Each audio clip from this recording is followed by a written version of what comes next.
नमस्कार, मैं अंजलि मिश्रा और स्वागत है आपका हमारे चैनल में। उत्तर प्रदेश चुनाव का बिगुल फूंक चुका है और उत्तर प्रदेश में पहले चरण की वोटिंग होने में महज कुछ दिन बाकी रह चुके हैं और इस दौरान एक पार्टी से दूसरी पार्टी में जाने का सिलसिला लगातार जारी है। आपको बता दें कि इस वक्त जो खबरें सामने आ रही है वो ये है कि पूर्व विधायक मिथिलेश पाल ने समाजवादी पार्टी की सदस्यता से इस्तीफा दे दिया है और इसे लेकर उन्होंने अखिलेश यादव को पत्र लिखा है। अब आपको बता दें कि एक तरफ से ये समाजवादी पार्टी के लिए बड़ा झटका माना जा रहा है, तो वहीं इस वक्त खबरें ऐसी भी आ रही हैं कि अब मिथिलेश पाल जो है वो बीजेपी में शामिल हो सकती है। इसकी संभावनाएं भी इस वक्त काफी ज्यादा तेज नजर आ रही है। आपको बता दें कि मुजफ्फरनगर के मोरना से विधायक रही मिथिलेश के भाजपा में शामिल होने की संभावनाएं अटकलें कह सकते हैं कि काफी ज्यादा तेज है। वो लंबे समय तक आरएलडी में काफी सक्रिय रही हैं। पाल ने कहा था कि अति पिछड़ों का सपा में यानी समाजवादी पार्टी में सम्मान नहीं किया जाता है। आपको बता दें कि मिथिलेश पाल जो है वो पहली नहीं है जो इस तरीके की बातें कह रही हैं और इस तरीके से जो है समाजवादी पार्टी का जो है वो एक बयान कर रही है कि किस तरीके से यहाँ पर जो पिछड़ी जाति के लोग होते हैं, दलित होते हैं, उन्हें सम्मान नहीं दिया जाता है। इससे पहले भी कई सारे जो नेता है, कई सारे विधायक हैं जिन्होंने समाजवादी पार्टी को इसीलिए छोड़ दिया क्योंकि उनका ये कहना था, उन्होंने जितने लोगों ने भी अपना इस्तीफा पत्र जारी किया उन्होंने उसमें यही लिखा हुआ था कि वो यानी समाजवादी पार्टी और अखिलेश यादव पिछड़ी जाति के बारे में नहीं सोचते हैं, उनका सम्मान नहीं करते हैं। अब ऐसे में आपको बता दें कि पूर्व विधायक मिथिलेश पाल ने राष्ट्रीय अध्यक्ष अखिलेश यादव के नाम पत्र भेजकर प्राथमिक अपनी सदस्यता से इस्तीफा दे दिया। मिथिलेश शहर सीट के अलावा मीरापुर से भी टिकट के लिए जो है दावेदार थी और उन्होंने पत्र में कहा कि वास्तविक अति पिछड़ों को पश्चिमी उत्तर प्रदेश में प्रतिनिधित्व नहीं दिए जाने के कारण वो काफी ज्यादा दुखी है। इसी वजह से समाजवादी पार्टी की प्राथमिक सदस्य से वो त्याग पत्र दे रही हैं। आपको बता दें कि सपा में अति पिछड़ों का सम्मान नहीं होता है, ये बात उन्होंने कही और इससे ठीक पहले जब घनश्याम लोधी ने भी समाजवादी पार्टी को छोड़ा था, जो कि सपा एमएलसी थे, तो उन्होंने भी यही बात कही थी। आपको बता दें कि घनश्याम लोधी ने कुछ दिन पहले जब समाजवादी पार्टी से इस्तीफा दिया था तो उन्होंने कहा था कि पार्टी में पिछड़ों को उचित सम्मान नहीं मिला है। उन्होंने एक चिट्ठी लिख अपना दर्द बयां किया था। खत में उन्होंने लिखा था कि समाजवादी पार्टी के द्वारा अखिलेश यादव जो है वो दलितों की उपेक्षा करते हैं, इसी वजह से वो इस्तीफा दे रहे हैं। उन्होंने जोर देकर कहा कि समाज को उचित सम्मान नहीं दिया जा रहा है। तो आप साफ तौर पर देख सकते हैं कि समाजवादी पार्टी में एक, दो या तीन नेता नहीं, नेताओं की भरमार है जो इस बात से दुखी है कि दलित को, अनुसूचित जाति को और कहीं ना कहीं जितनी भी पिछड़ी जाति है उन सभी को अखिलेश यादव और अखिलेश यादव की पार्टी जो है वो सम्मान देती नजर नहीं आती है और उनके बारे में ना सोचा जाता है, ना उनकी परेशानियां सुनी जाती है और कहीं ना कहीं से वोट बैंक की राजनीति अखिलेश यादव और समाजवादी पार्टी करते नजर आते हैं। जब जमीनी हकीकत की बात आती है, जमीन पर काम करने की बात आती है, तो इसी तरीके से नेता जो है, उनकी पार्टी के नेता और एमएलसी और विधायक जो है उनकी पोल खोलते नजर आते हैं कि किस तरीके से पिछड़ी जाति, दलित जाति जो समाज है, इन समाज के बारे में ना उनके बारे में सोचा जाता है और ना ही उन्हें उचित सम्मान दिया जाता है, जिसके बाद वो पार्टी छोड़ने के लिए मजबूर हो जाते हैं। आपको बता दें कि लगातार समाजवादी पार्टी से इस वक्त कई बड़े नेता, बहुचर्चित नेताओं ने समाजवादी पार्टी को छोड़कर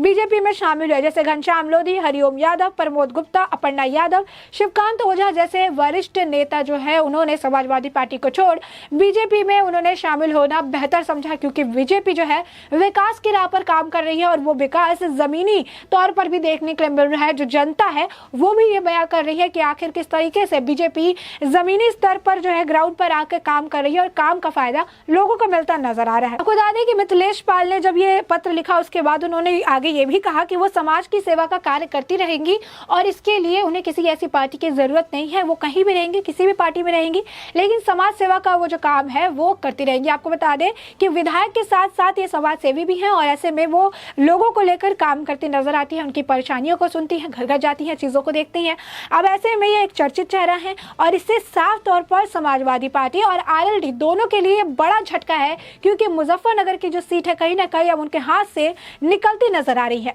आपको बता दें कि साल 2007 के चुनाव में मोरना से आरएलडी के कादिर राणा विधायक बने थे और बाद में वो बसपा में टिकट पर सांसद बन गए थे। खाली हुई मोरना सीट पर उपचुनाव हुआ तो मिथिलेश पाल जो है वो आरएलडी से टिकट पर विधायक बन चुकी थी और 2012 का चुनाव वो आरएलडी के टिकट से लेकर ही मीरापुर से लड़ी हुई थी। और वहां पर जो है काफी बड़ी जीत देखने के लिए मिली थी। 44,000 वोटों से उनकी जीत वहां पर उन्होंने दर्ज की थी। 2016 में उपचुनाव में उन्हें आरएलडी ने मुजफ्फरनगर सीट से उम्मीदवार बनाया था और साथ ही साथ 2017 में टिकट उन्हें नहीं दिया गया, जिसके बाद वो समाजवादी पार्टी में शामिल हो गए। यानी इनका जो सफर था आरएलडी में था, आरएलडी से जब टिकट नहीं मिला था उसके बाद ये समाजवादी पार्टी में शामिल हो गई थी। लेकिन इस बार भी समाजवादी पार्टी ने उन्हें टिकट नहीं दिया, ना ही उन्हें दावेदार बनाया और उनका ये कहा जा रहा था कि ये जो है इन्हें दावेदारी दी जाएगी। लेकिन हमेशा की तरह समाजवादी पार्टी ने ऐसे कई लोगों को जो कही है उन्हें दावेदारी दी जाएगी, टिकट दी जाएगी, और उसके बाद उन्हें टिकट नहीं दिया है। तो ऐसे में वो जो है सपा से टिकट की दावेदार थी लेकिन उन्हें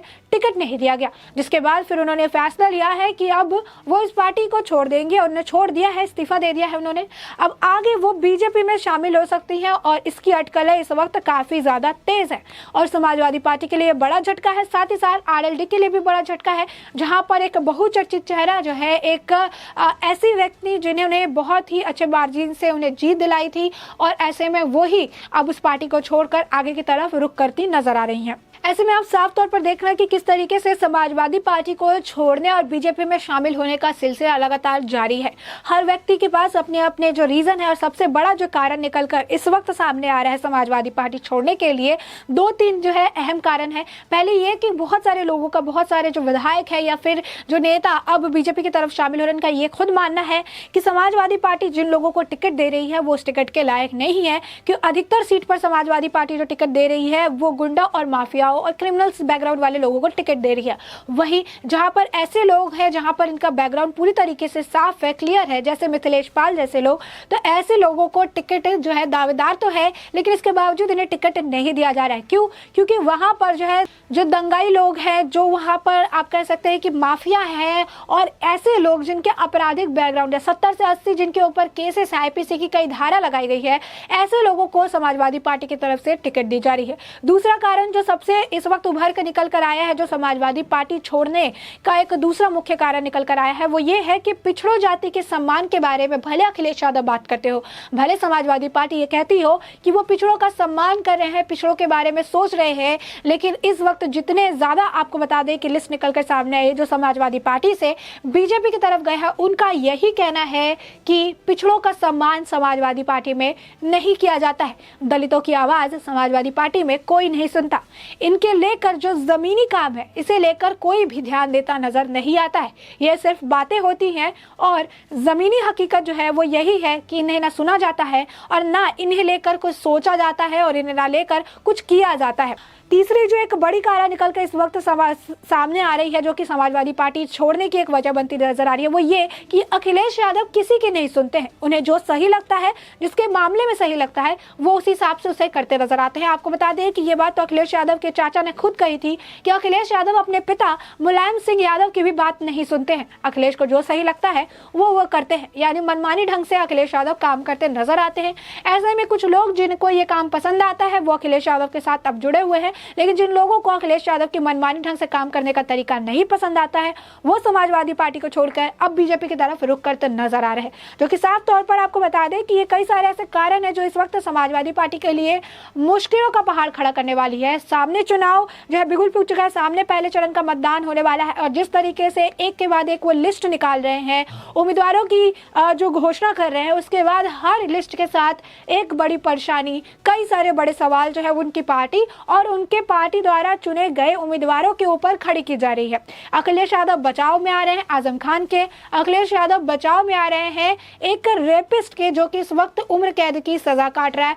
अखिलेश यादव बचाव में आ रहे हैं नाहिद हसन के, जो कि अब इस वक्त न्यायिक हिरासत में है, जेल में है। अखिलेश यादव ऐसे लोगों का बचाव कर रहे हैं अपनी पार्टी में जो कि या तो जेल में है, आपराधिक बैकग्राउंड है, या फिर ऑलरेडी जो है कई सालों से सजा के पात्र हैं और सजा काट रहे हैं। तो ऐसे में अखिलेश यादव का ये जो चेहरा है, जितने करीब वो वोटिंग आ रही है उतनी उनकी मुश्किलें कहीं ना कहीं वो खुद और उनकी पार्टी के जो चयनकर्ता, जो उनकी पार्टी की तरफ से जो उम्मीदवार वो उतार रहे हैं, उनके लिए परेशानी का कारण बनती नजर आ रही है। और जनता अब यही पूछ रही है कि मिथिलेश पाल जैसे लोग जिनका बैकग्राउंड इतना क्लीन है, समाज सेवी है, समाज के बारे में सोचती हैं, पिछड़ों के बारे में सोचती हैं, जमीन पर काम करती है, ऐसे लोगों की सीट के दावेदार होते हुए भी उन्हें क्यों नहीं जो है टिकट दी जा रही है। और साथ ही साथ जो क्रिमिनल बैकग्राउंड वाले लोग हैं, माफिया लोग हैं, उन्हें टिकट देकर ये जो है आगे बढ़ा रहे हैं, बल्कि जहां पर समर्थन की जरूरत है वहां पर पिछड़े जाति और दलित का सम्मान ना करते हुए ना उन्हें टिकट दी जा रही है, ना उन्हें दावेदारी दी जा रही है। अब ऐसे में आपने ये पूरा मुद्दा जाना कि आखिर ये पूरा मुद्दा है क्या, और इस पूरे मुद्दे पर आपकी जो भी राय हो हमें कमेंट सेक्शन में कमेंट करके जरूर बताएं।